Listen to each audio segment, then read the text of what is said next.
Israel और Iran के बीच लंबे समय से चले आ रहे तनाव एक बार फिर खुले टकराव में बदल गए हैं। यह नया घटनाक्रम उनके दशकों पुराने छिपे हुए युद्ध में एक खतरनाक मोड़ है, जहां दोनों देश सालों से गुप्त ऑपरेशन और छद्म संघर्षों में लगे हुए हैं। वहीं हाल ही में हुए सीधे सैन्य हमलों का आदान प्रदान एक महत्वपूर्ण वृद्धि दर्शाता है। संघर्ष का यह नवीनतम अध्याय क्षेत्र को अस्थिर करने और वैश्विक शक्तियों को इसमें शामिल करने की धमकी देता है। दोनों विरोधियों के बीच स्पष्ट संचार चैनलों की कमी को देखते हुए स्थिति विशेष रूप से अनिश्चित है। सीधे बातचीत के बिना गलत अनुमान और अनपेक्षित वृद्धि का जोखिम अधिक है। अंतर्राष्ट्रीय समुदाय सांस रोककर देख रहा है और एक व्यापक संघर्ष को टालने की उम्मीद कर रहा है। इस संघर्ष की जड़ें बहुत गहरी और जटिल हैं, जो वैचारिक मतभेदों, भू राजनीतिक प्रतिद्वंद्विता और सुरक्षा चिंताओं से उपजी है। इस मुद्दे के केंद्र में ईरान का परमाणु कार्यक्रम है, जिसे इजराइल एक अस्तित्वगत खतरा मानता है। ईरान का कहना है कि उसकी परमाणु महत्वाकांक्षाएं पूरी तरह से शांतिपूर्ण हैं, लेकिन इजराइल को यकीन नहीं है। लेबनान में हिजबुल्लाह और गाजा में हमास जैसे आतंकवादी समूहों को ईरान का समर्थन आग में घी डालने का काम करता है। ये दोनों ही इजराइल के कट्टर दुश्मन हैं।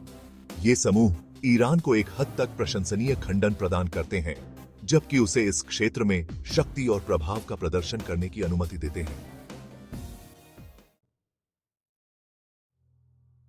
ईरानी ठिकानों पर इजराइल के हालिया हमले अकारण नहीं थे।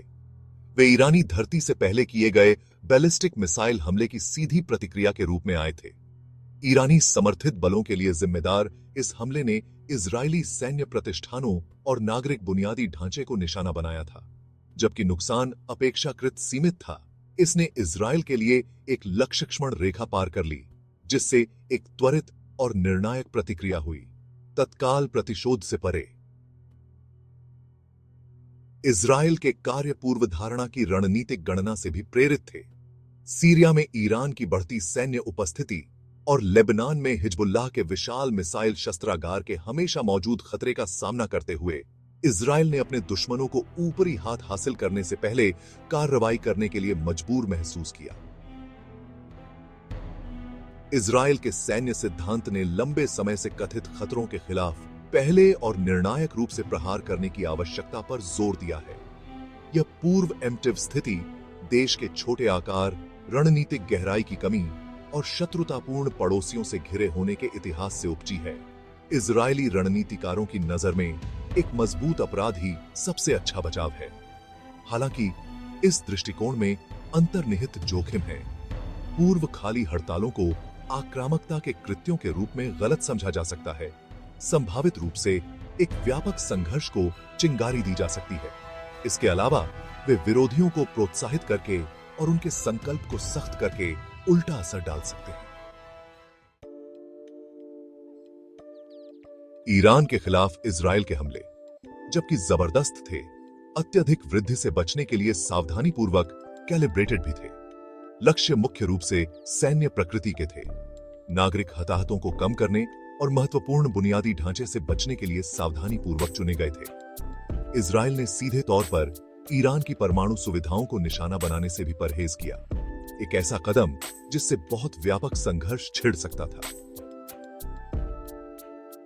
यह मापी गई प्रतिक्रिया बताती है कि इजराइल ईरान के साथ पूरी तरह से युद्ध नहीं चाहता है। इसके बजाय इसके उद्देश्य अधिक सीमित दिखाई देते हैं। ईरान की सैन्य क्षमताओं को कम करना, उसकी क्षेत्रीय महत्वाकांक्षाओं को बाधित करना और भविष्य के हमलों को रोकना। अनुपातहीन प्रतिक्रिया से बचकर इजराइल को संघर्ष को नियंत्रित करने और इसे नियंत्रण से बाहर होने से रोकने की उम्मीद है। हालांकि ईरान की प्रतिक्रिया अप्रत्याशित बनी हुई है। जबकि तेहरान ने इजरायली हमलों के प्रभाव को कम करके आंका है, उसने अपने चुने हुए समय और स्थान पर जवाबी कार्रवाई करने की कसम भी खाई है। यह अनिश्चितता इस क्षेत्र को अस्थिर बनाए हुए है, जिसमें आगे बढ़ने की प्रबल संभावना है। अंतर्राष्ट्रीय समुदाय ने दोनों पक्षों से संयम बरतने और स्थिति को कम करने का आग्रह किया है। युद्ध विराम दिलाने और संघर्ष को फैलने से रोकने के लिए राजनयिक प्रयास जारी हैं।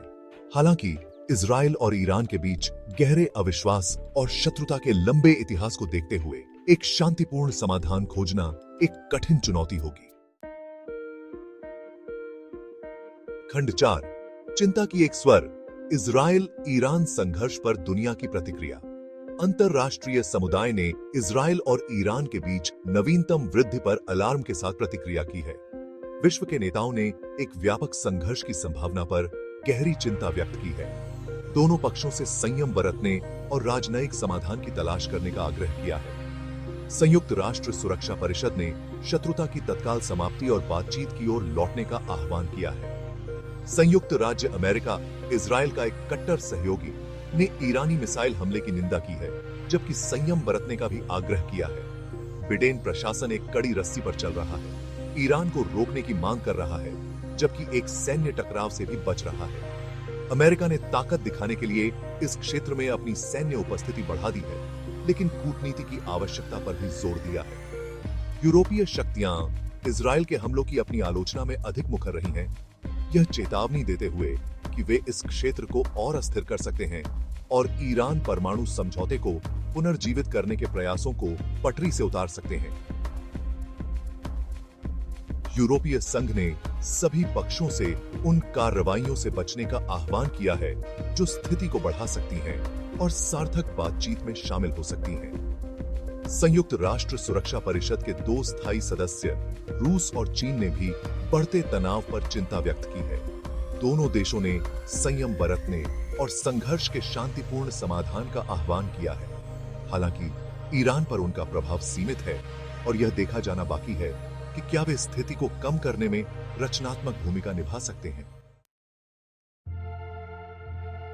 खंड 5, एक मंडराता मानवीय संकट, संघर्ष की अनदेखी कीमत। जहां दुनिया इजराइल ईरान संघर्ष के सैन्य और राजनयिक आयामों पर ध्यान केंद्रित करती है, वहीं पृष्ठभूमि में एक मानवीय संकट चुपचाप सामने आ रहा है। इस संघर्ष ने पहले ही नागरिकों पर भारी असर डाला है, खासकर गाजा में, जहां स्वास्थ्य सेवा प्रणाली चरमराने के कगार पर है। गाजा की जारी नाकाबंदी, हिंसा में हालिया वृद्धि के साथ ने अपने निवासियों के लिए एक विकट स्थिति पैदा कर दी है। अस्पताल हताहतों से भरे हुए हैं, आवश्यक आपूर्ति कम चल रही है और पहले से ही कमजोर बुनियादी ढांचा चरमरा रहा है। गाजा के लोग संघर्ष की चपेट में हैं, उनकी जान और आजीविका अधर में लटकी हुई है। अंतरराष्ट्रीय समुदाय को निर्दोष नागरिकों की पीड़ा से मुंह नहीं मोड़ना चाहिए। गाजा के लोगों की पीड़ा को कम करने के लिए मानवीय सहायता को स्वतंत्र रूप से प्रवाहित करने की अनुमति दी जानी चाहिए। अंतरराष्ट्रीय समुदाय को संघर्ष के सभी पक्षों पर अंतरराष्ट्रीय मानवीय कानून का सम्मान करने और नागरिकों की सुरक्षा सुनिश्चित करने के लिए भी दबाव बनाना चाहिए। तात्कालिक संकट से परे इस संघर्ष के दीर्घकालिक परिणाम भी उतने ही चिंताजनक हैं। हिंसा और अविश्वास का चक्र गहराता जा रहा है, जिससे स्थायी शांति और भी मायावी हो गई है। यह क्षेत्र तेजी से ध्रुवीकृत होता जा रहा है, जिसमें एक व्यापक क्षेत्रीय संघर्ष का खतरा दिन ब दिन बढ़ता जा रहा है। अंतरराष्ट्रीय समुदाय को हिंसा के इस चक्र को तोड़ने और एक न्यायपूर्ण और स्थायी शांति के लिए स्थितियां बनाने के लिए अथक प्रयास करना चाहिए।